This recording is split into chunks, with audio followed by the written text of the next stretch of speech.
In today's video on simple steps to financial freedom, I'm going to be sharing with you two of the most basic and most of the important maneuvers that will help you first get to $1,000 a month of residual income, and then $5,000 a month of residual income, and then walk from that job and ultimately wind up financially free. 'Cause we're gonna be legends. What we're doing here ain't just scary. It's about to be legendary. So where are you currently at in your journey to financial freedom? If you're not very far down the road and you're still living with a high degree of financial stress, the first of the two things that you need to do is you need to create an emergency fund. Now this doesn't sound like a whole lot of fun, and it doesn't even look all that sexy, but it's going to do a lot more for you than you actually think. Right now, the concept of an emergency fund is, hey, if I lose my job, then how long can I go before everything collapses financially and I stop paying my bills and I start losing stuff? You know, in the beginning, you want to figure out, hey, how do I find a way to get enough money set aside where I've got a 3-month emergency fund? That's a good first goal. And after you have 3 months, you're going to want to turn that into 6 months. And ultimately, you're going to want to turn that into an entire year. But remember, we can't save ourselves to financial freedom. We need money for investing, which is going to bring me to number 2. A couple more things on the emergency fund. You know, Dave Ramsey and I, we disagree on loads of stuff because for Dave, it's all about get out of debt, get out of debt, get out of debt, and then you can go somewhere. And for me, my second rule actually massively contradicts Dave, but you know, Dave's a good guy, and ultimately he is trying to help people figure out how to live financially smart lives. And reality is, if you don't have a game plan, Dave's plan is the best plan because it basically says, I don't know what I'm doing, good, just get out of debt. But today we're talking about financial freedom. We're talking about something bigger than just being debt-free. Dave does share this story about emergency funds. I think this woman put $1,000 behind glass in her closet, and I actually remember hearing Dave said this, where it's like, break if in case of an emergency, and then there would actually be money. So she was making it hard to actually get to her money so she wouldn't actually accidentally spend it. But the biggest reason why I'm putting this up in today's video before I go to the more exciting one that is about the making money and wealth creation is that this has a huge impact on your mindset. We have got to help you calm down a little bit. The more you stress about money, the more you push money away, and less money can actually be in your world doing good for you. So in an effort to help cultivate some calm in your life and to start feeling like, hey, we're going to be okay, I want you to attach that to this idea of, I'm starting to build my rainy day fund, and this is money, again, that I don't touch. And as long as you do that, you're going to be good. By the way, at the end, I'm going to give you a little bonus on my favorite place to store money, which is, dude, it's probably one of the coolest savings hacks on the planet, and I'll give it to you at the end of this video as a bonus.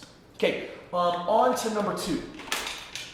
This one, Dave's not going to be a huge fan of. Most people I meet, they've never heard this rule. My rule is leverage good debt to eliminate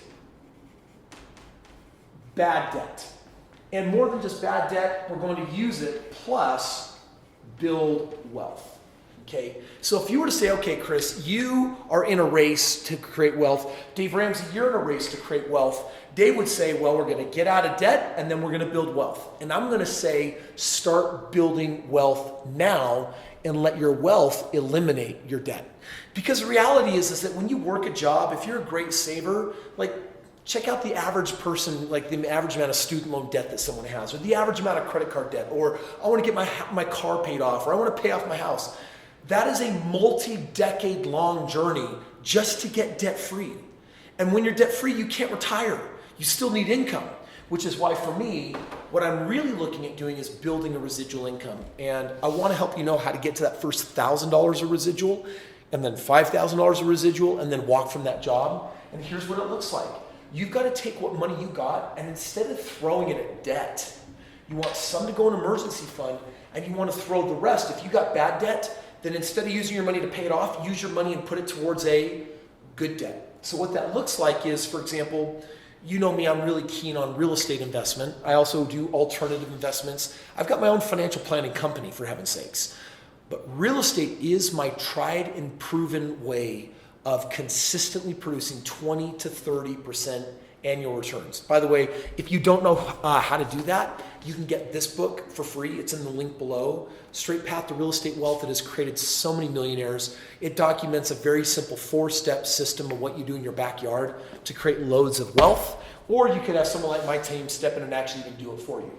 But here's the very simple idea here. I'm going to buy a house and it's going to appreciate in value.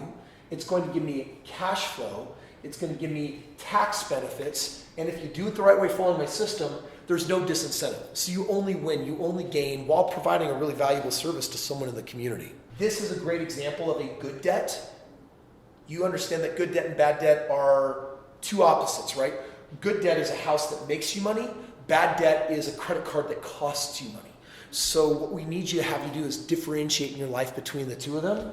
And you want to leverage good debt to outweigh bad debt. For example, if this house ends up making me, let's say, $70,000, just that one house. Now I'm going to put a really interesting choice in front of you. You could use that 70 grand and buy 2 more houses, or you could eliminate all your student loan and credit card debt. What would you do? Would you pay off your debt, or would you double down and buy 2 more houses? Let's assume that those 2 houses produced $150,000 in gains. Well, now you could eliminate all your debt and still have money left over to invest. And then you're like, but would I do that, or would I then, turn it into $300,000 and turn it into $600,000 and turn it into $1.2 million? At what point, Kris, do you retire your debt? You're going to want to listen to this. You retire your debt when you have enough residual income to live on after you've eliminated it. Because remember, residual income is way more important than just being out of debt. If you do that, my friend, you are going to be crushing it out there. That's why these 2 rules mean so much to me. By the way, not in the direct link below, but if you look like below at all my links, you're going to find something in there about leveraging financial planning, leveraging life insurance as like a bank. I stockpile my money every month in a place that earns me 5%, tax-free, and is untouchable.